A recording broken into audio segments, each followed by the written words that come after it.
Hello everyone, welcome to you all.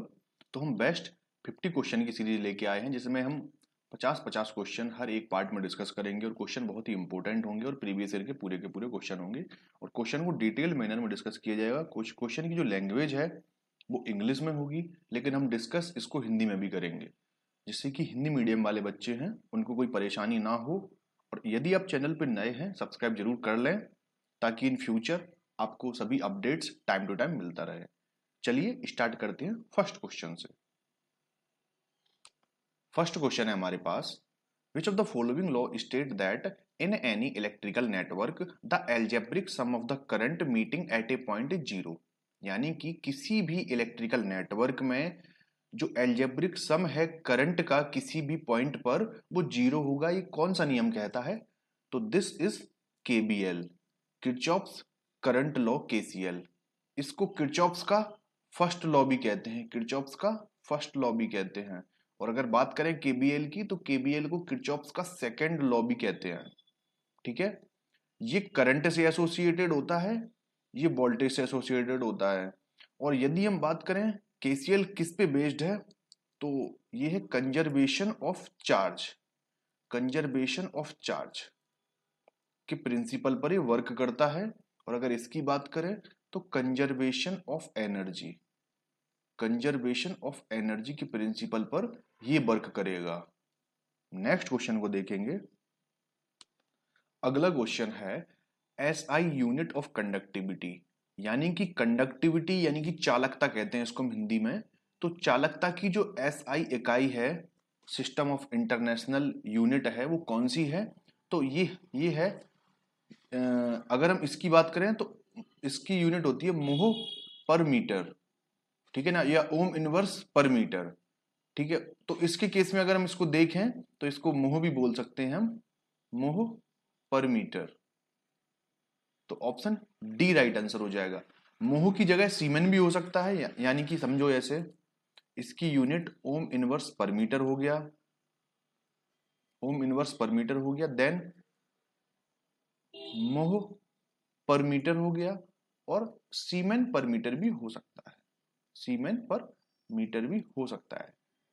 ठीक है, अगर कंडक्टेंस की यूनिट पूछता, ये तो कंडक्टिविटी हो गई, कंडक्टिविटी और कंडक्टेंस में कंफ्यूजन नहीं होनी चाहिए। इसकी यूनिट बात करें तो इसकी यूनिट ओम इनवर्स हो जाएगी, या मोह हो जाएगी, या फिर शीमेन हो जाएगी। कंडक्टेंस और कंडक्टिविटी अलग है, याद रखना।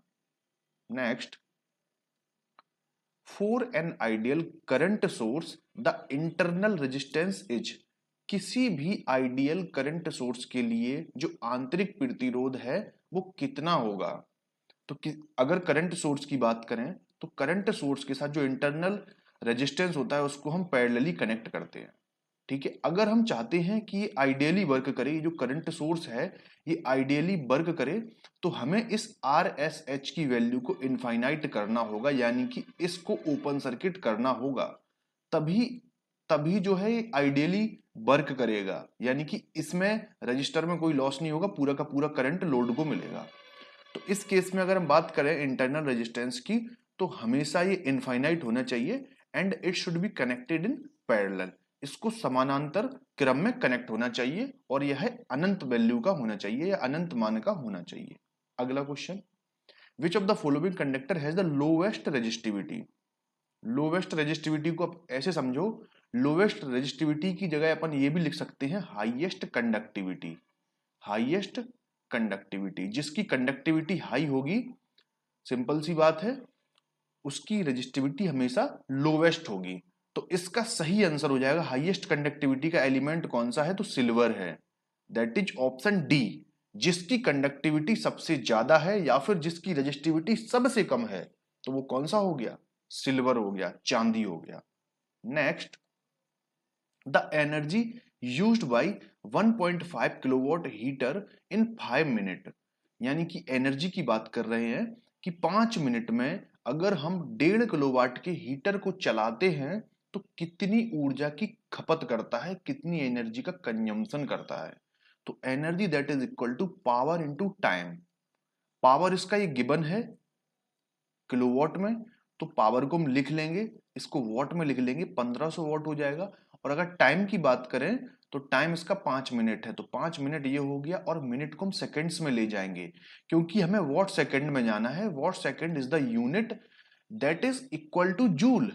वॉट सेकंड हमेशा जूल के बराबर होगा, तो इसीलिए हम वॉट सेकंड में इसको पूरा सॉल्व करेंगे तो हमें जूल में मिल जाएगा आंसर। तो इसको अगर मल्टीप्लाई करेंगे 15 का 5 में मल्टीप्लाई करेंगे तो 75 आएगा, 00 इंटू 600। 75 दूनी 150 और 150 तिया 15 तिया 45, तो ये आ गया 450। ठीक है ना, 75 का 6 में गुणा करने पे 450 आया, और 3 जीरो के 3 जीरो एजिटेज, तो ये राइट आंसर आ गया। ठीक है ना, 4,50,000 तो जूल, और ये किसमें होगा, ये जूल में होगा। 4,50,000 joule, option A will be the right answer. Next, Ohm's law is applicable to. तो ओम्स लॉ की अगर हम ग्राफ की बात करें, इस साइड इस एक्सिस पे हमारा आई है, इस एक्सिस पे हमारा वी है, तो इसका जो ग्राफ होता है वो ऑलवेज लीनियर होता है, ओरिजिन से होकर गुजरता है, देन सो कॉल्ड लीनियर।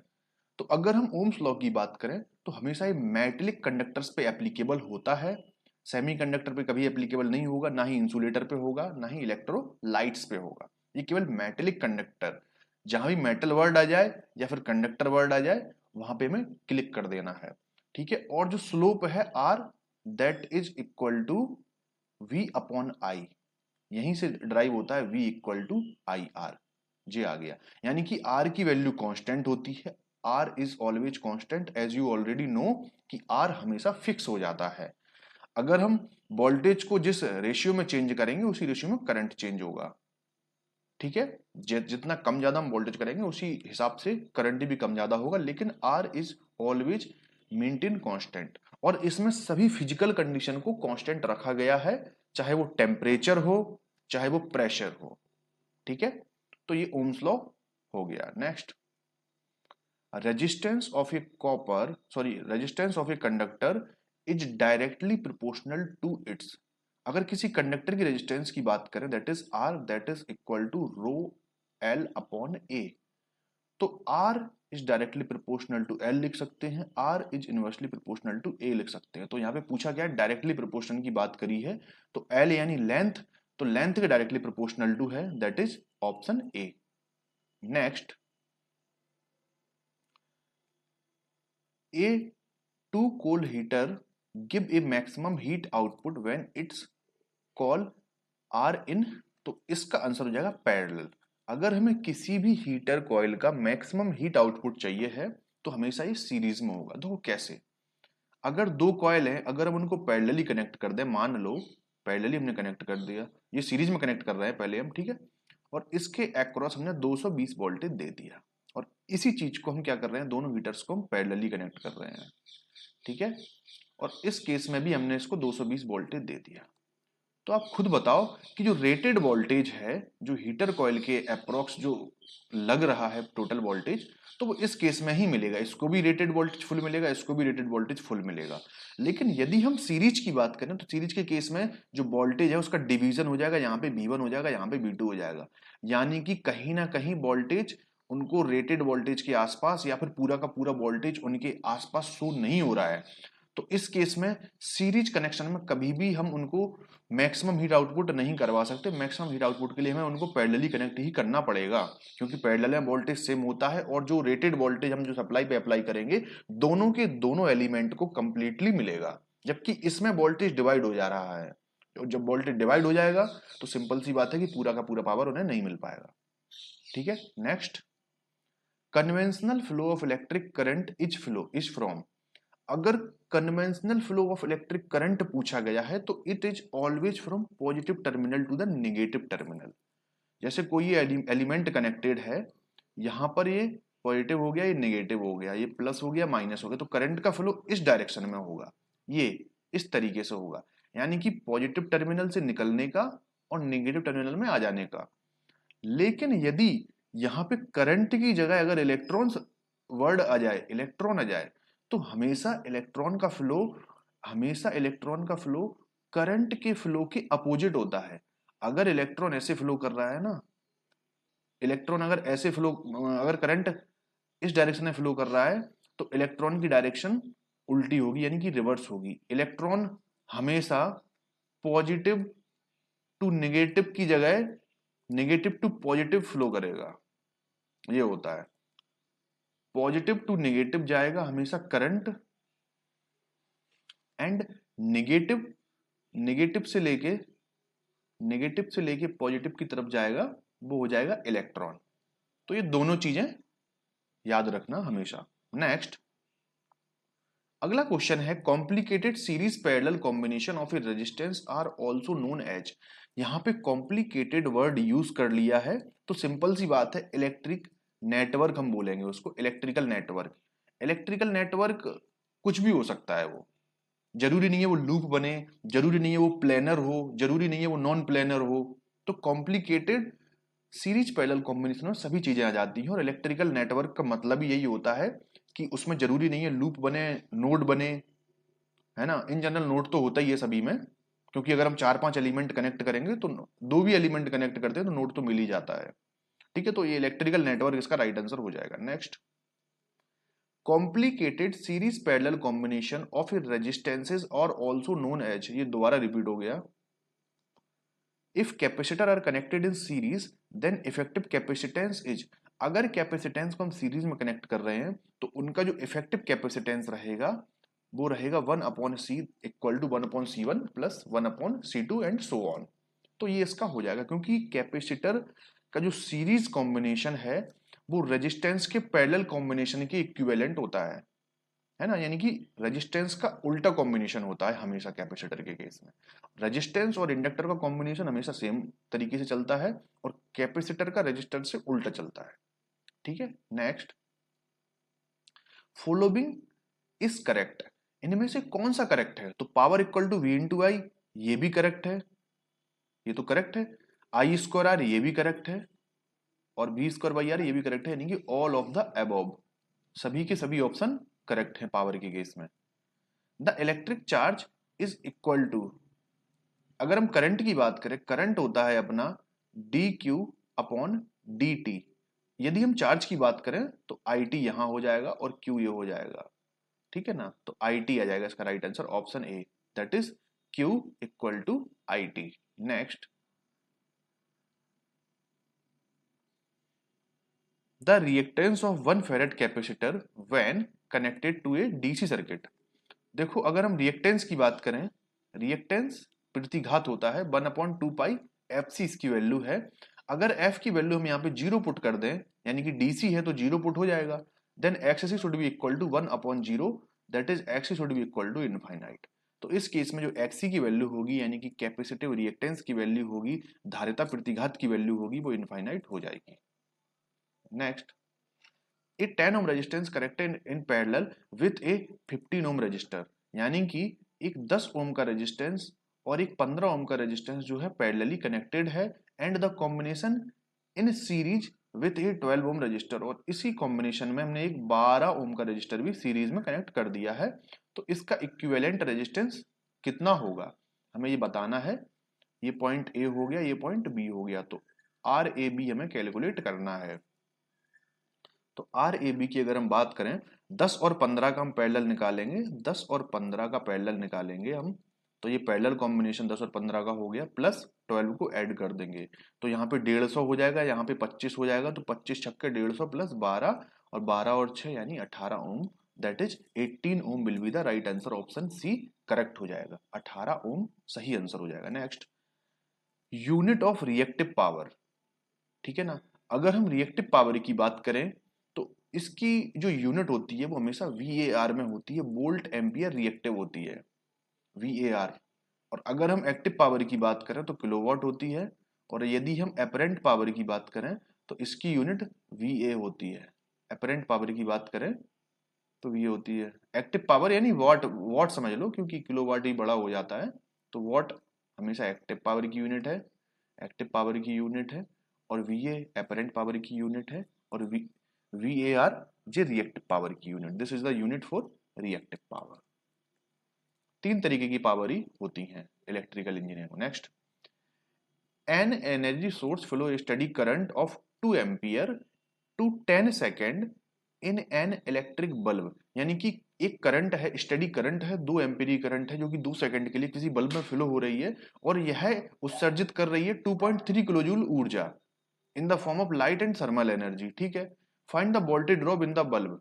ठीक है, अब ये देखो तो हमें किलो जूल में गिवन है, यानी कि एनर्जी हमारे पास है, that is energy that is equal to I square R into T मान लो आप। ठीक है, तो E की वैल्यू हमारे पास कितनी है, 2300 हो जाएगी। अगर हम जूल में इसको ले जाएंगे, I का वैल्यू कितना है, 2 है, तो 2 का स्क्वायर हो जाएगा इंटू आर, और टाइम कितना है, 10 सेकेंड है हमारे पास। तो 2300 बराबर में 2 दूनी 4 इंटू आर इंटू 10, यानी कि 40 यहां से हो जाएगा, तो 2300 बटे 40 that is equal to R. इससे ये कट गया और इसकी वैल्यू आ गई लगभग 115 बटे 2 that is equal to R. तो हमें आई पता है और हमें हमें आई तो हमें ऑलरेडी गिवन है, I that is equal to 2 ampere, और आर भी हमें पता हो गया दैट इज 115 बटे 2 ओम हमारा आर है, तो वी नहीं निकाल पाएंगे हम। वी इक्वल टू क्या होता है, आई इंटू आर। तो आई हमारे पास 2 है और हमारे पास आर कितना है, 115 अपॉन 2। तो इससे जो V की वैल्यू होगी that is equal to 115 volt. Option C will be the right one. Next, which of the following type of resistors has highest value of temperature coefficient. इसमें ये बताया गया है कि हाईएस्ट वैल्यू का मतलब जो है, ये टेम्परेचर कोफिशिएंट की, पॉजिटिव टेम्परेचर कोफिशिएंट की बात कर रहा है, पॉजिटिव टेम्परेचर कोफिशिएंट की ये बात कर रहा है। ठीक है ना, तो पॉजिटिव टेम्परेचर कोफिशिएंट हमेशा मेटल का होता है, तो मेटल फिल्म रजिस्टर आ जाएगा इसमें। इसका राइट आंसर क्या हो जाएगा, मेटल फिल्म। कई जगह हमको कॉमन सेंस का भी यूज करना पड़ता है। ठीक है ना, अब हाईएस्ट वैल्यू किसकी होगी, हमेशा पॉजिटिव वैल्यू की ही तो हाईएस्ट वैल्यू होगी ना, तो पॉजिटिव टेम्परेचर कोफिशिएंट होगा। अब पॉजिटिव टेम्परेचर कोफिशिएंट होता किसका है, तो कंडक्टर का होता है। तो कंडक्टर होता बनता किससे हो, तो मेटल से बनता है, तो बस मेटल फिल्म रजिस्टर हो गई, इसको राइट आंसर हो जाएगा बस। Next, if the current flowing through the conductor is 5 ampere, then electron per second will flow in the conductor at any passes। अगर इसमें करंट है 5 एम्पियर का जो पर सेकंड फ्लो कर रहा है, ठीक है ना, तो इस केस में बताना है कि इलेक्ट्रॉन कितने होंगे पर सेकंड में। तो एक बात हमेशा याद रखना, Q बराबर एन ई बराबर में आई इंटू टी। ठीक है, तो Q हमारे पास है नहीं, हमें इलेक्ट्रॉन की संख्या को बतानी है, तो n हमें कैलकुलेट करना है। E की वैल्यू होती है 1.6 into 10 to the power minus के 19। ठीक है, और 5 करंट की वैल्यू है, और अगर हम बात करें पर सेकंड कैलकुलेट करना है तो सेकंड की वैल्यू 1 पुट कर देंगे हम इसमें।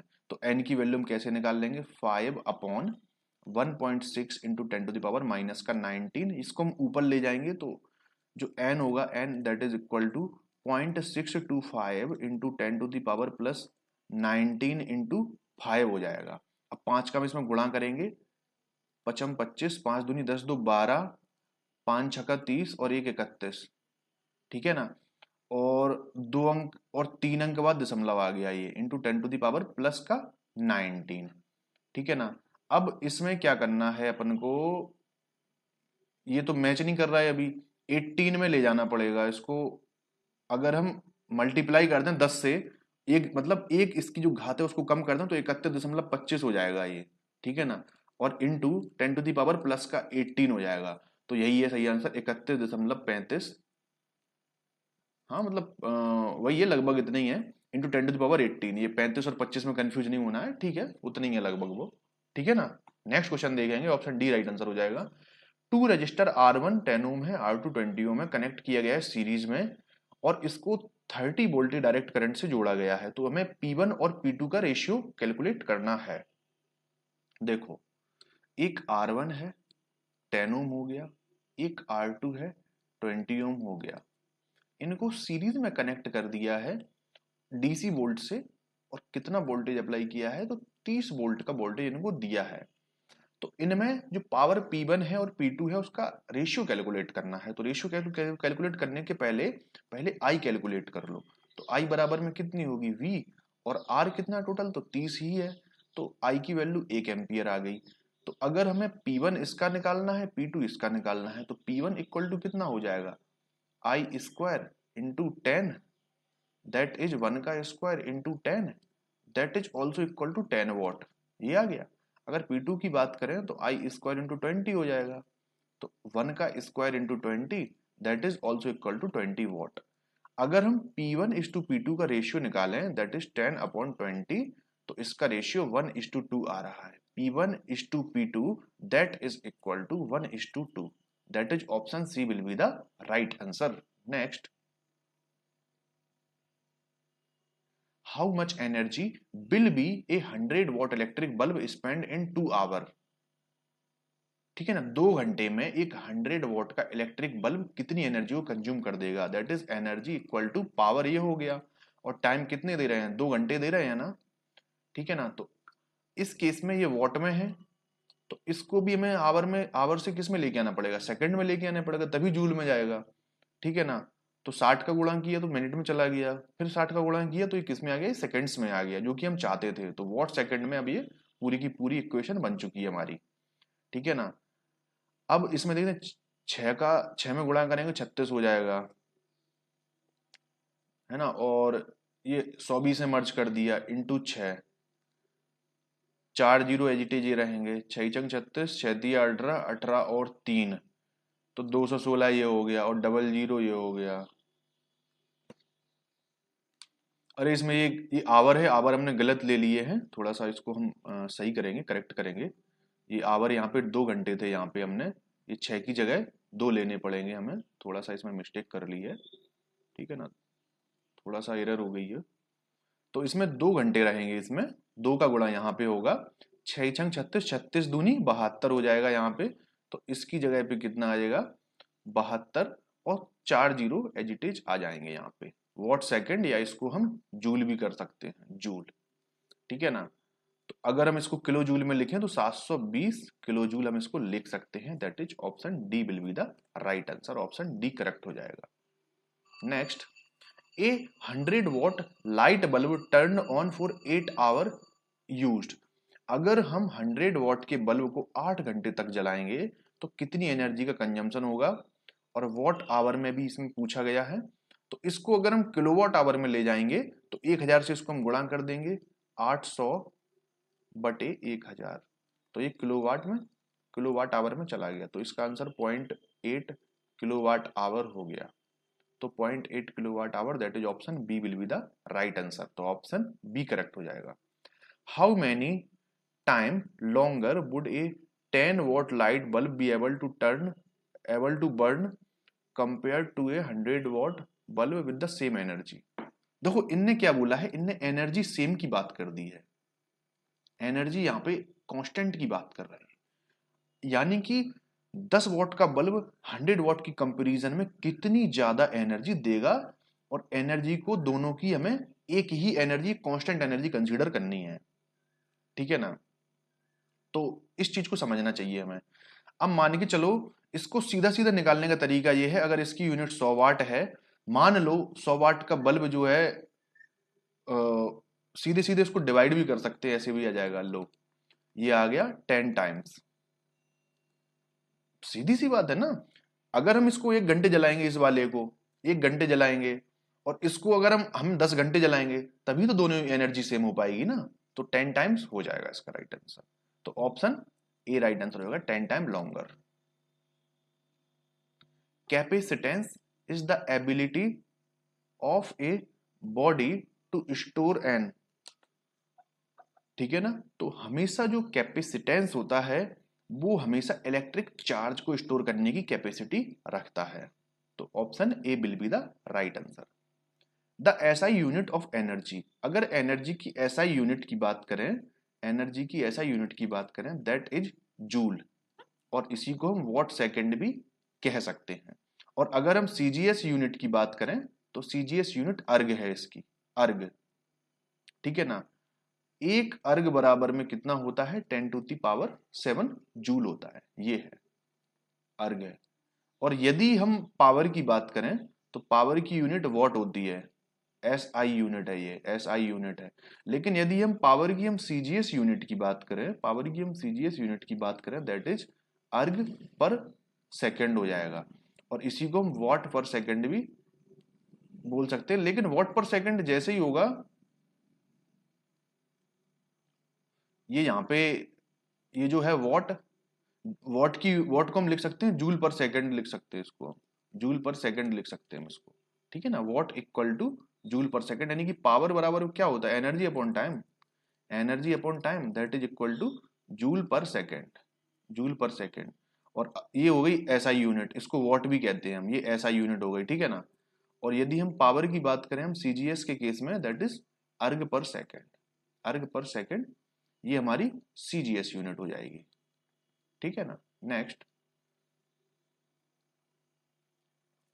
ए 17-inch personal computer use approximately 150 what in an hour, यानी कि 17 इंच का जो पर्सनल कंप्यूटर है एक घंटे में 150 वॉट का जो है पावर कंजम्पशन करता है। If the same computer on for only 4 minute, अगर इस कंप्यूटर को हम केवल 4 मिनट के लिए चलाएं ईमेल चेक करने के लिए, तो कितनी पावर की कंजम्पशन होगी। तो देखो सिंपल सी बात ये है, अगर ये 4 मिनट में बात करें, 4 मिनट में मल्टीप्लाई कर दें 60 का, सीधी सी बात है, समझो कि एक आवर में कितने होते हैं, 60 मिनट होते हैं। अगर ये 60 मिनट में 150 वाट का एनर्जी कंजम्पशन करता है, तो 4 मिनट में ये कितना एनर्जी का कंजम्पशन करेगा, तो 150 अपॉन 60 इंटू 4, तो ये 15 आ जाएगा यहाँ पे, तो ये 10 आ गया। तो 4 मिनट में ये जो है 10 वॉट का जो है कंजम्पशन करेगा पावर का।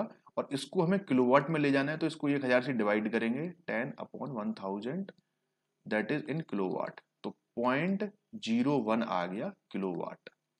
तो 0.01 that is option C will be the right answer. Next, 1 kilowatt hour is, तो 3.6 मेगा जूल।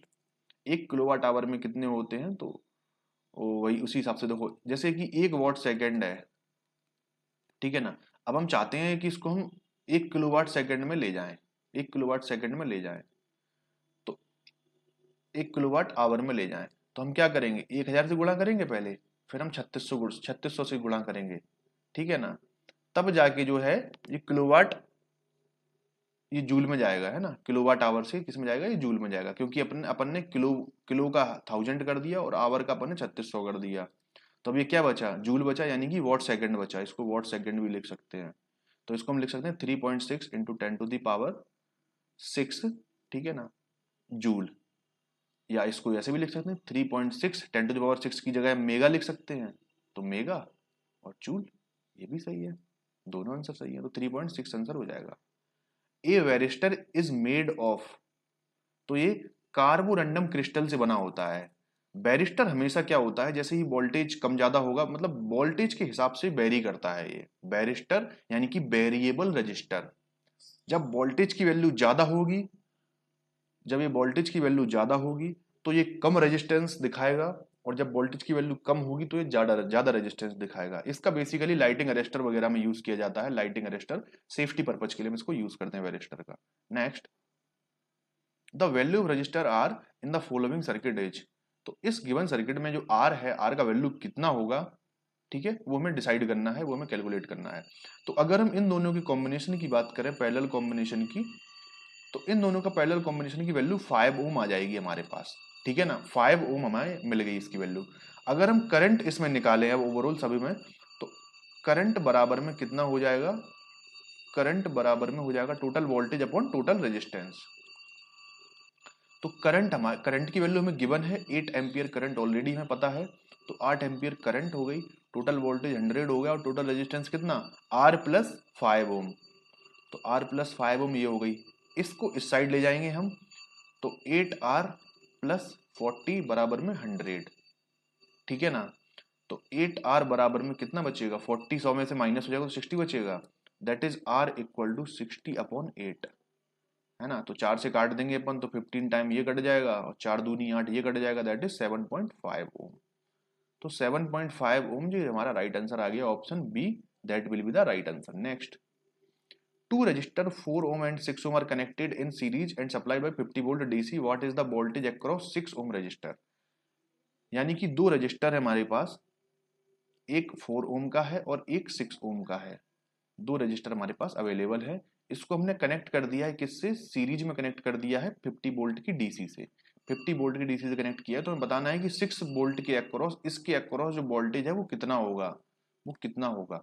तो इसके लिए हम वोल्टेज डिवीजन रूल का यूज करेंगे, that is V equal to V 6 ohm, यानी कि voltage across 6 ohm equal to total voltage into its element resistance, यानी कि 6 हो जाएगा, और इन दोनों को ऐड कर देंगे तो 4 + 6 ये हो जाएगा। तो 5 छक्का 30, 300 अपॉन 6 4 10, 10 हो गया। तो इसका आंसर 30 वोल्ट आ गया। V6 ओम 30 वोल्ट आ गया, यानी कि 30 वोल्ट इसके अक्रॉस जा रहा है और बचा हुआ जो 20 वोल्ट है वो इसके अक्रॉस जाएगा। तो इसका आंसर होगा 30 volt, that is option D. Option D will be the right answer. In the circuit shown below the resistor 3 ohm across the terminal A B, अगर ए बी टर्मिनल के across resistance 3 ohm already given है, अगर हम इसको disconnect कर दें तो V A B, यानी कि इसके अक्रॉस जो वोल्टेज है बी ए बी, इस टर्मिनल के अक्रॉस, ये जो ओपन सर्किट टर्मिनल हो जाएगा जब हम 3 ओम हटाएंगे यहाँ से, तो इसके अक्रॉस जो पोटेंशियल है उसकी वैल्यू कितनी होगी। तो इसमें सर्किट में कोई भी करंट फ्लो नहीं करेगा, तो ये जो वोल्टेज है यही यहाँ पे अपीयर हो जाएगा। तो इसका राइट आंसर 100 वोल्ट हो जाना है। नेक्स्ट, एक given conductor if cross section area is increase, अगर किसी भी कंडक्टर में हम क्या करें, क्रॉस सेक्शन एरिया को हम बढ़ा दें, एरिया को बढ़ा दें, तो resistance of the conductor is increases. बिल्कुल सही बात है, कंडक्टर की जो रेजिस्टेंस की वैल्यू है ये इंक्रीज कर जाएगी। अगला क्वेश्चन है, एक सर्किट में 4 रजिस्टर कनेक्टेड है, 5 ओम, 10 ओम, 20 ओम एंड 30 ओम का, इनको पैरेलली कनेक्ट किया गया है। तो बताना है कि अगर हम डीसी सोर्स से 100 वोल्ट की सप्लाई दें तो इनमें से कौन सा रेजिस्टेंस है जिसकी वैल्यू सबसे कम होगी, मतलब करंट की वैल्यू कम होगी, किस रजिस्टर से कम होगी। तो देखो सिंपल सी बात यह है, अगर हम यहाँ पे 100 वोल्ट की सप्लाई ले रहे हैं, 100 वोल्ट की हम सप्लाई यहां से ले रहे हैं, और यहाँ पे हमने कनेक्ट कर रखा है 5 ओम, 10 ओम, 20 ओम और 30 ओम, तो हमने रेजिस्टेंस को कनेक्ट कर रखा है। तो बताना है कि लीस्ट वैल्यू की करंट किस रेजिस्टेंस में से फ्लो करेगी। तो सिंपल सी बात है, जिसकी रेजिस्टेंस की वैल्यू ज्यादा होगी उसमें से करंट की वैल्यू उतनी कम होगी, करंट की वैल्यू उतनी कम होगी। यहाँ पे रेजिस्टेंस की वैल्यू ज्यादा है, क्योंकि आई बराबर में क्या होता है, वी अपॉन आर होता है। वी तो कांस्टेंट है, तो I directly proportional to 1 upon R हो जाएगा, या इनवर्सली प्रोपोर्शनल टू आर बोल सकते हैं इसको हम।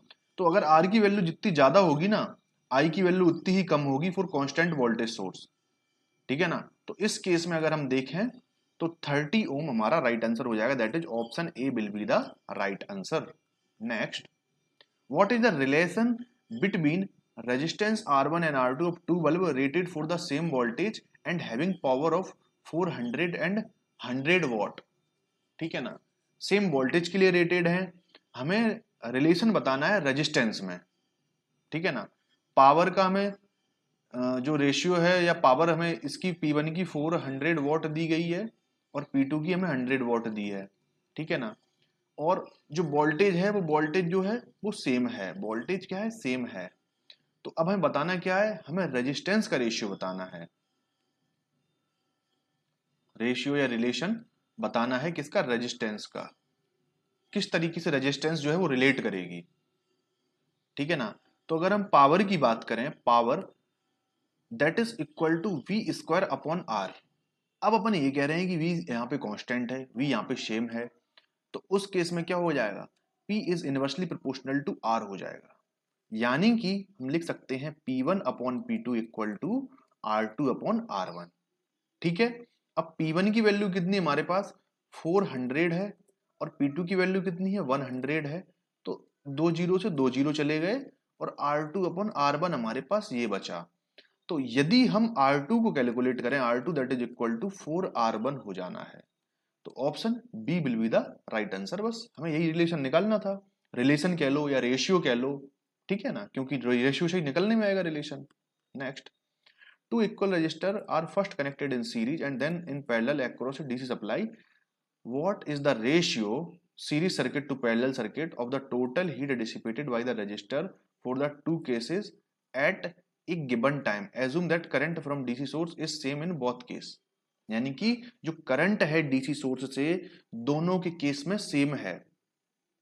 तो देखो पहले हम क्या कर रहे हैं, रेजिस्टेंस है, इसको हम सीरीज में कनेक्ट कर रहे हैं, इक्वल रेजिस्टेंस है, आर वैल्यू का है, दोनों के दोनों को हम सीरीज में कनेक्ट कर रहे हैं, ठीक है, डीसी सप्लाई के अक्रॉस, और करंट दोनों केस में सेम है, DC source is same in both case.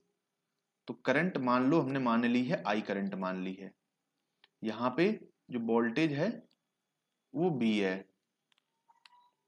तो इस केस में अगर हम सीरीज सर्किट के द्वारा टोटल हीट की बात करें तो heat that is equal to I square, two आगे आ जाएगा क्योंकि आर की वैल्यू टू हो गई है, तो two into I square R, है ना, टू हमने आगे इसलिए कर दिया, टू आर होना है, आर इक्विवेलेंट इसका टू आर होगा, तो टू हमने आगे कर दिया, आई का आई स्क्वायर कर दिया और आर का आर कर दिया। अब हीट है और टाइम टी हो गया, ठीक है, तो हीट हमारी जो सीरीज के थ्रू निकलनी थी वो ये निकल के आ रही है। अगर अब यदि हम इसको पैरेलली कनेक्ट करके देखें तो आर ये हो गया, सेम रेजिस्टेंस आर ये हो गया, और यहाँ पे ये वोल्टेज कनेक्टेड है। अब दोनों केस में करंट तो सेम है, assume that, यहां पढ़ो, assume that current from DC source is same in both case। तो इसमें जो करंट की वैल्यू है ये I यहां भी रहेगी और V यहां भी रहेगा। अब ये जो R है इसका हम पैरेलल कॉम्बिनेशन निकाल के हम कैलकुलेट कर सकते हैं। तो अगर हम इसको पैरेलली देखे जाए तो इसका जो H आएगा वो निकल के आई स्क्वायर, ठीक है ना, R अपॉन टू, इसका parallel combination R upon two हो जाएगा और इंटू टी हो जाएगा। तो H1 ये निकाला था हमने, सीरीज के लिए था, ये H2 था ये पैरेलल के लिए। अब हम इनका रेशियो कैलकुलेट कर लेते हैं, H1 upon H2 that is 2 into I square R into T upon, इसकी बात करें अगर हम तो I square R upon two into T. अब एक चीज बताओ, आई स्क्वायर आर टी ऊपर का, आई स्क्वायर आर टी नीचे का, ये कट गया, तो H1 upon H2, H1 upon H2 that is equal to two, ये ऊपर चला जाएगा तो 4:1 हो जाएगा, that is 4:1, option C will be the right answer. ठीक है, नेक्स्ट मूव करेंगे, capacitance of a capacitor is given by the C that is equal to epsilon A into D. ये होता है कैपेसिटेंस का, C equal to epsilon naught epsilon R into A upon D. तो capacitance का ये formula है, that is option D. Next, an ideal voltage source is one which has, ideal voltage source, देखो voltage source की अगर हम बात करें तो इसके साथ जो रजिस्टर होती है वो सीरीज में कनेक्ट होती है, वो सीरीज में कनेक्ट होती है, आर एस, ठीक है ना, ये वोल्टेज सोर्स भी हो गया। तो इसके केस में अगर हम चाहते हैं कि ये आइडियली ट्रीट करे तो ये आर एस की वैल्यू हमेशा जीरो होनी चाहिए, यानी कि इसको शॉर्ट सर्किट होना चाहिए। तो इस केस में इसकी इंटरनल रेजिस्टेंस जो है वो जीरो होगी, ऑप्शन बी राइट आंसर हो जाएगा। Next, estimate the resistance of a filament of a 50 watt 100 watt bulb। तो हमें रेजिस्टेंस कैलकुलेट करना है, तो अगर हम रेजिस्टेंस की बात करें तो P बराबर में कितना होता है, V स्क्वायर अपॉन R होता है। यदि हम R निकालें तो V स्क्वायर अपॉन P हो जाएगा। तो V की वैल्यू कितनी है, 100 है, इसका स्क्वायर कर लेंगे हम, और पावर हमारे पास कितना है, 50 है।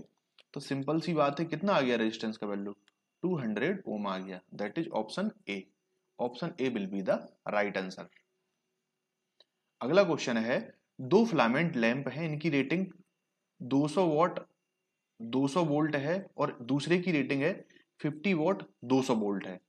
तो इनको सीरीज में कनेक्ट किया गया है 200 वोल्ट के अक्रॉस एसी सप्लाई के थ्रू, है ना। तो बताना है टोटल पावर सप्लाई कितनी होगी, यानी कि सिंपल सी बात है, 200 वोल्ट 200 वॉट और 200 वोल्ट का बल्ब ये कनेक्ट हो गया, और इस साइड अगर हम देखें तो 50 वॉट और 200 वोल्ट का बल्ब ये कनेक्ट हो गया, और इसको हमने कनेक्ट कर दिया किससे, इसको हमने कनेक्ट कर दिया 200 वोल्ट के ही सोर्स से। तो हमेशा एक चीज याद रखना, हमेशा एक चीज याद रखना कि एक फॉर्मूला है, वो फॉर्मूला ये कहता है अगर वोल्टेज सोर्स की वैल्यू सीरीज के केस में सभी जगह सेम हो, यानी कि जो एलिमेंट है उनके अक्रॉस की रेटिंग वोल्टेज सेम हो और इन दोनों की रेटिंग इसके बराबर हो, सोर्स के बराबर हो, तो इस केस में जो सीरीज केस में जो पावर का फॉर्मूला होगा, ओवरऑल टोटल पावर का फॉर्मूला होगा, वो हो जाएगा P1 into P2 upon P1 plus P2।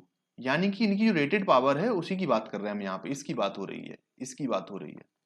तो इस केस में क्या करेंगे, 200 इंटू 50 करेंगे हम अपॉन 200 प्लस 50 करेंगे, ठीक है ना। तो इसका आंसर आ जाएगा, पावर आ जाएगी हमारे पास 200 इंटू 50 अपॉन 250। तो 5 बार ये कट गया, 40 वॉट आ गया हमारे पास। कितना आ गया? 40 वॉट आ गया। That is option D will be the right answer. एक तरीका तो हमारे पास ये हो गया। दूसरे तरीके से आप क्या करोगे, आपको इंडिविजुअल रेजिस्टेंस कैलकुलेट करो, पहले इसका आर कैलकुलेट करो, इसका R1 कैलकुलेट करो, इसका R2 कैलकुलेट करो, देन तब टोटल पावर तुम निकाल सकते हो। एक तरीका ये भी है, ठीक है ना। लेकिन ये शॉर्टकट वे है, अगर तुम्हें ये आता है तो तुम लगा के सीधा इसको यूज करके तुम सीधे अपने क्वेश्चन का आंसर लेके निकल जाओगे। अगर आप चाहते हैं कि मैं इसको दूसरे तरीके से करूं तो चलो वो भी मैं कर देता हूं।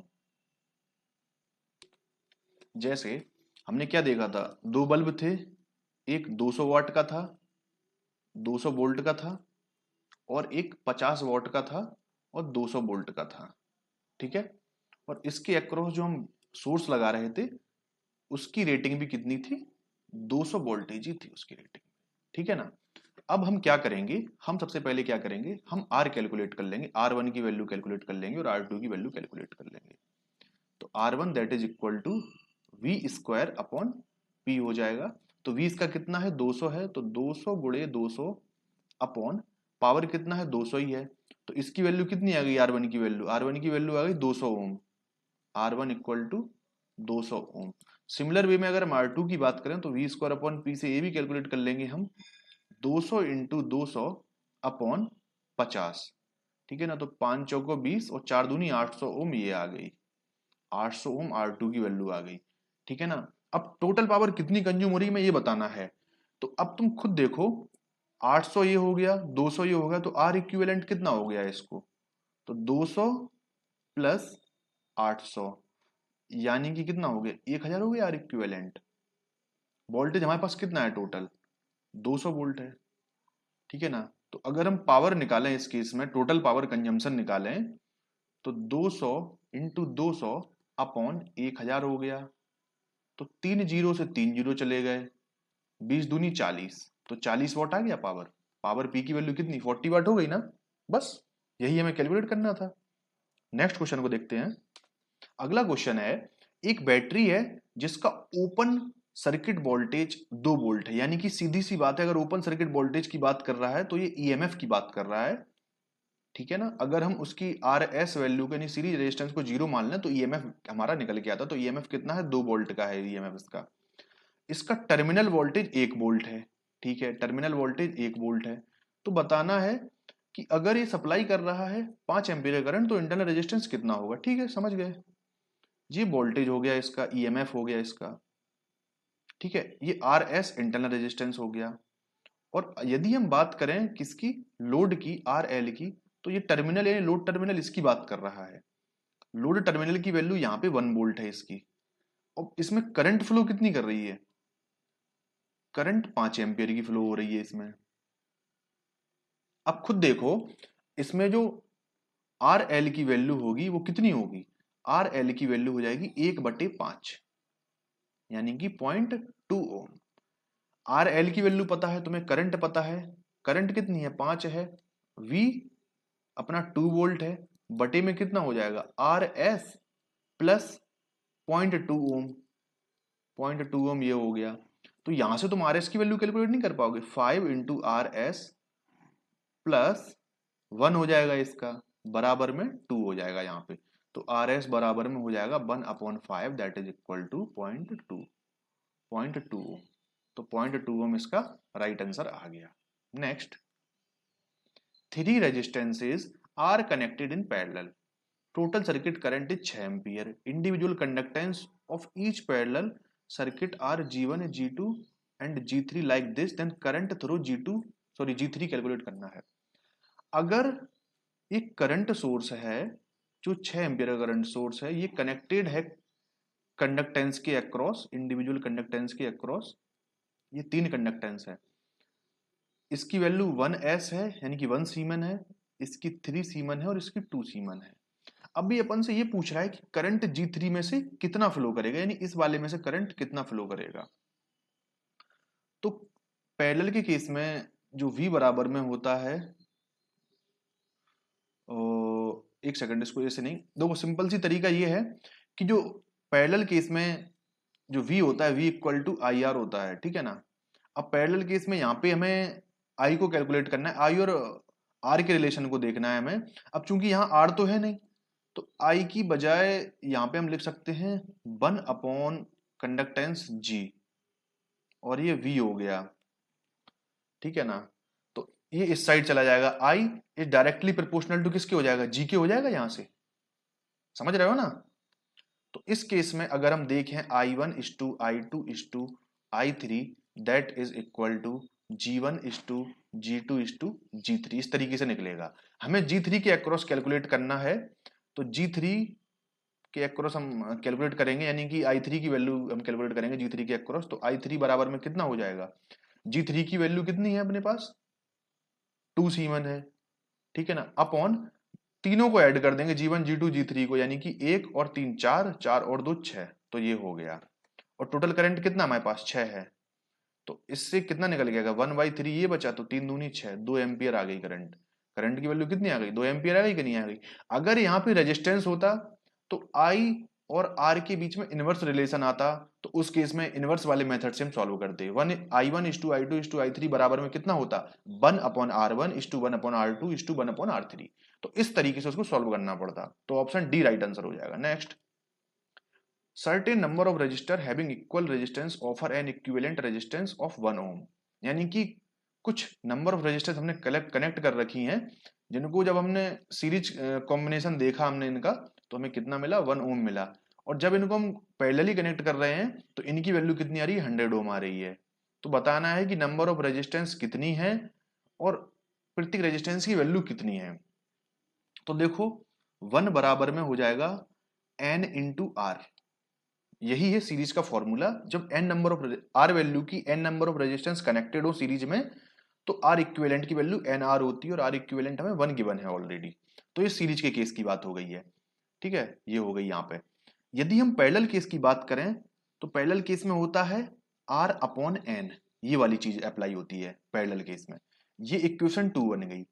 मतलब जब आर वैल्यू के एन रजिस्टर अगर पैरेलली कनेक्टेड हो, तब आर इक्विवेलेंट की वैल्यू कितनी हो जाती है, आर अपॉन एन हो जाती है, और पैरेलल में आर इक्विवेलेंट की वैल्यू हमें 100 ओम गिवन है ऑलरेडी। तो अब यहां से एक चीज देखो, यहां से यदि एक कोई वैल्यू कैलकुलेट कर लो, यानी कि एन की वैल्यू निकाल ली आपने यहां से इक्वेशन सेकंड से, एन बराबर आर अपॉन 100, ये आ गई आपकी निकल के, ठीक है ना। तो अब इस n की वैल्यू इक्वेशन 1 में पुट कर दो बाई इक्वेशन 1, ठीक है ना। तो 1 इक्वल टू आर, n की वैल्यू अपन पुट कर रहे हैं ना, आर अपॉन 100 इंटू आर, 100 उस साइड चला जाएगा तो 100 ये हो गया, और ये आर स्क्वायर बच गया। तो आर बराबर में कितना हो जाएगा, रूट ऑफ 100 हो जाएगा। तो आर की वैल्यू कितनी आ गई 10 ओम आ गई है, आर की वैल्यू, आर की वैल्यू 10 ओम आ गई है। अब आर की वैल्यू तुम इसमें पुट कर दो, इक्वेशन 1 से फिर से करो। इक्वेशन 1 में तुमने आर की वैल्यू पुट कर दी, इक्वेशन 1 में अपन ने आर की वैल्यू पुट कर दी, तो 1 इक्वल टू एन इंटू 10 हो जाएगा यहाँ पे। तो एन की वैल्यू कितनी आ जाएगी 1 अपॉन 10। यहाँ पे थोड़ी सी मिस्टेक कर दी है, क्योंकि जब सीरीज में रेजिस्टेंस कनेक्ट करेंगे तो हमेशा वैल्यू ज्यादा होगी, हमने उल्टा ले लिया है, ठीक है ना। जब हम इसको पैरेलली कनेक्ट कर रहे हैं तब इसकी 1 ओम आ रही है वैल्यू, और जब इसको सीरीज में कनेक्ट करें तब 100 ओम आ रही है, क्योंकि पैरेलल के केस में रेजिस्टेंस हमेशा कम ही आएगी, ज्यादा नहीं आएगी। और पैरेलल में हमारी यहाँ पे 100 आ रही है और सीरीज में 1 आ रही है, ऐसा कभी पॉसिबल है ही नहीं। तो थोड़ा सा इसमें हम सुधार करेंगे, इसको फिर से करेंगे। देखो चलो फिर से देखते हैं। तो इसमें लिखा है equivalent resistance of 1 ohm when connected in parallel, जब पैरेलल में कनेक्टेड तब 1 ओम होगी, ठीक है ना।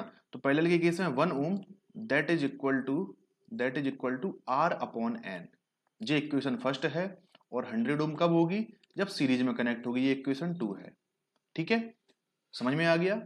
अब हम क्या करेंगे, हम यहां से किसी की एक की वैल्यू कैलकुलेट कर लो, यानी कि एन बराबर में क्या हो गया आर हो गया इक्वेशन 1 से, बाई इक्वेशन 1। इक्वेशन 1 से क्या हो गया n बराबर में r हो गया, तो इक्वेशन 2 में इसकी वैल्यू हम पुट करेंगे, that is n into N कर लेंगे, ठीक है ना। तो n स्क्वायर की वैल्यू कितनी हो जाएगी 100 हो जाएगी, और n की वैल्यू कितनी हो जाएगी रूट ऑफ 100 हो जाएगी, that is n equal to 10, यानी कि नंबर ऑफ रजिस्टर हम कितनी यूज कर रहे हैं 10, n की वैल्यू 10 आ गई है, और जब n की वैल्यू 10 आई है तो बाई इक्वेशन टू के थ्रू हम कर रहे हैं, तो 100 इक्वल टू 10 इंटू आर की वैल्यू भी निकाल लेंगे, तो आर की वैल्यू इज ऑल्सो 10। तो ऑप्शन डी, यानी कि 10 रजिस्टर हैं और 10 रजिस्टर का 10 ओम रेजिस्टेंस, इंडिविजुअल रेजिस्टेंस की वैल्यू है हमारे पास। ठीक है ना। देखो इसको करने का एक शॉर्ट तरीका बताता हूं, अगर तुम्हें इतना दिमाग नहीं लगाना आ रहा है तो इसको करने का दूसरा तरीका भी है अपने पास, हिट एंड ट्रायल मेथड से भी अपन कर सकते हैं। जैसे इसमें ट्राई कर लो, इन दोनों का सीरीज निकालो। जैसे सीरीज रेजिस्टेंस की वैल्यू कितनी है, सीरीज रेजिस्टेंस की वैल्यू है हमारे पास, आर इक्विवेलेंट है हमारे पास 100 ओम, और पैरेलल रेजिस्टेंस की वैल्यू हमारे पास कितनी है 1 ओम है। तो सीरीज को ही वेरीफाई कर लो, क्योंकि ऐड करना ज्यादा आसान है हमारे लिए। तो ये बताओ 20 रजिस्टर अगर हम 10 ओम की जोड़े, यानी कि 20 गुणा 10 करें हम, तो क्या ये 100 हो रहा है? सीरीज की बात कर रहे हैं हम, 200 हो रहा है, ये नहीं हो रहा है। इसका गुणा इसमें करें 20 500, ये 100 हो रहा है, यानी कि इसके चांसेज हैं। और इसकी हम बात करें, ये भी, इसके भी चांसेज हैं, यानी कि एक ऑप्शन हमारा एलिमिनेट ऑलरेडी हो गया। अब दूसरे ऑप्शन पे आते हैं हम, इस वाले ऑप्शन पे आते हैं, इसमें पैरेलल कोशिश करते हैं आजमा के, यानी कि 5 रजिस्टर अगर 20 ओम की पैरेलली कनेक्टेड है तो 20 बटे हम 5 करेंगे तो कितना आ रहा है 4 आ रहा है, जबकि पैरेलल वैल्यू हमारी कितनी है इक्विवेलेंट 1 ओम है। तो इस केस में ये भी फेल हो गया। इसके बाद इसके पास आते हैं अपन, तो इसके पास आएंगे अपन, तो अपन फिर करके देखेंगे इसमें 5/20, जैसे कि इसमें नंबर ऑफ रजिस्टर 5 हैं, सॉरी 20 हैं, और वैल्यू कितनी है 5 है, तो 5/20 करेंगे तो ये तो उल्टा जा रहा है ना। पैरेलल के केस में तो 1 से भी कम जाएगा। लेकिन यदि हम यहां ये चीज अप्लाई करें कि 10 ओम की रजिस्टर है और 10 ही इसके कॉम्बिनेशन है, ठीक है ना, तो इसकी वैल्यू 1 ओम आएगी। तो हिट एंड ट्रायल से भी हम कर सकते हैं। हिट एंड ट्रायल से हमें जब भी कोशिश करो तो हमेशा नीचे वाले ऑप्शन से ट्राई किया करो, क्योंकि मैक्सिमम चांस होते हैं कि नीचे वाले ऑप्शन ही फिट बैठते हैं उसके हिसाब से। ठीक है, नेक्स्ट मूव करेंगे। इन the circuit shown below the power delivered by the source is, ये जो सोर्स है ये कितनी पावर डिलीवर कर रहा है। तो एक चीज हमेशा याद रखना, अगर हम यहाँ का पोटेंशियल V माने या V1 माने और यहाँ का पोटेंशियल हम V2 माने, तो V1 ये V1 यहाँ पे हो गया, और V2 ये V2 यहाँ पे हो गया। तो अगर अपन देखें, जो पोटेंशियल है V1 वो तीनों को बाउंड कर रहा है, और जो V2 है वो भी तीनों को बाउंड कर रहा है ना। तो इस तरीके से हमें क्या समझ में आता है कि जो 9 ओम है वो पैरेलली कनेक्टेड है, 9 ohm is to 9 ohm is to 9 ohm, ठीक है ना। और यहाँ पे टर्मिनल जो है वो B1 मान लो वोल्टेज सोर्स, या B2 मान लो, ठीक है ना, इस हिसाब से। तो पावर डिलीवर्ड कितनी होगी, तो 9 का अपन 9/3 कर देंगे आर इक्विवेलेंट कैलकुलेट करने के लिए, तो 3 ओम इसका आर इक्विवेलेंट आ गया। तो पावर बराबर में क्या होता है I into V, that is ऐसा भी कर सकते हैं अपन कि पावर बराबर में आर इक्विवेलेंट हमारे पास है तो V²/R निकाल सकते हैं। करंट क्यों निकालें अपने पास, जो वैल्यू है उसी के हिसाब से चलो ना। तो 3 × 3/3 आ गया, तो इससे ही कैंसिल हो जाएगा, तो 3 वॉट आ जाएगा इसका राइट आंसर। ठीक है, 3 what. Next, a wire has resistance of 12 ओम, कोई भी वायर है उसकी रेजिस्टेंस 12 ओम है, अगर इसको बेंड कर दिया जाए in form of equilateral triangle. Equilateral triangle की एक क्वालिटी ये होती है, प्रॉपर्टी ये होती है कि इसकी हर एक आर्म इक्वली होती है, लेंथ जो होगी बराबर होगी। तो 12 ओम है, अगर हम इसको लेंथ वाइज डिवाइड कर देंगे तो 3 ओम इसका बचेगा, 3 ओम इसका बचेगा, और 3 ओम इसका बचेगा। अब ये बोल रहे हैं कि इफेक्टिव रेजिस्टेंस कैलकुलेट कर लो किन्हीं भी 2 कॉर्नर का, है ना। तो मान के चलो हमने इस साइड हमने कॉर्नर निकाल लिया है, तो इसका इक्विलेटरल रेजिस्टेंस कितना होगा, 3 और 3 सीरीज में आ जाएंगे तो 6 हो गया, ये 6 और पैरेलल हो जाएगा 3 के, तो ये आर इक्विवेलेंट हमारा ये निकल गया जाएगा, 6×3 = 18 और 6×3 = 9, तो 18/9 that is equal to 2 ohm answer आ जाएगा। ऑप्शन सी हमारा सही आंसर हो जाएगा। अगला क्वेश्चन, आर इक्विवेलेंट कैलकुलेट करना है, जो सर्किट है नीचे दी गई है उसके लिए। तो 5 और 1 6, इन दोनों को ऐड किया तो 6 ओम आ गया, ठीक है। अब इन दोनों को करेंगे हम, देखो ये दोनों भी पैरेलली कनेक्टेड है, कोई दिक्कत नहीं है इसमें भी, तो इसको 2 ओम में आ गया ये, तो 2 और 2 हो गए 4, और 6 पैरेलल हैं, ठीक है ना। तो 4 और 6 का हम पैरेलल निकालेंगे तो ये पूरे सर्किट इतना सॉल्व हो जाएगा। ठीक है, 4 और 6 के पैरेलल के साथ इतना सर्किट पूरा सॉल्व हो गया। और प्लस कर देंगे हम किसका, 8 ओम का और 4 ओम का। तो आर इक्विवेलेंट हमारा टोटल निकल आएगा। तो 4 इंटू 6 बटे 4 प्लस 6 प्लस 8 प्लस 4। अब इसमें देखेंगे 6 चौको 24 और 6 4 10, यानी कि 2.4 हमें यहाँ मिल जाएगा, प्लस 8 4 12 यहाँ मिल जाएगा, 12 और 2 14.4। तो option D will be the right answer. Next question, if 3 capacitor of 10 microfarad are connected in a series then find the equivalent capacitance. तो हमेशा याद रखना सीरीज के केस में रजिस्टर वाला फॉर्मूला यूज होता है, यानी कि रजिस्टर का जो फॉर्मूला होता है वही हम यूज करेंगे, मतलब उल्टा उसका यूज करेंगे फॉर्मूला, हम रजिस्टर के उल्टा यूज करेंगे। तो 1 upon C equivalent that is equal to 1 upon C1 plus 1 upon C2 plus 1 upon C3, 1 upon C3। ठीक है ना। तो इस फॉर्मूले को हम यूज करते हैं जनरली। इसमें है क्या, इसमें सी इक्विवेलेंट हमारा सीधे सीधा कितना आ जाएगा, 10/3 माइक्रोफैरड। ठीक है, तो option D will be the right answer. R equivalent calculate करना है सर्किट में, जो नीचे सर्किट में गिवन है। तो इसको हम कैलकुलेट करेंगे, 5 4 9, 9 और 3 12, तो ये 12 ओम आ गया। 12 और 4 का हम अगर पैरेलल देखें तो 12 इंटू 4 अपॉन 12 प्लस 4, 12 चौको 48 और 12 4 16 और 16 तिया 48, तो 3 ओम आ गया हमारा। इस पूरे का जो अरेंजमेंट्स है ना, यहाँ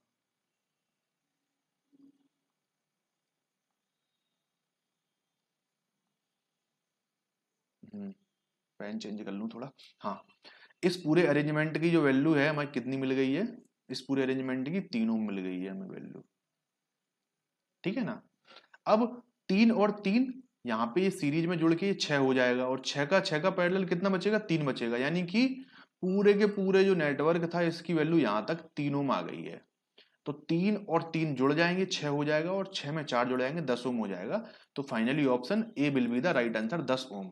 तो आर इक्विवेलेंट कितना आ गया, 10 ओम आ गया। चलिए यहाँ पे 50 क्वेश्चन हमारे कंप्लीट हो जाते हैं।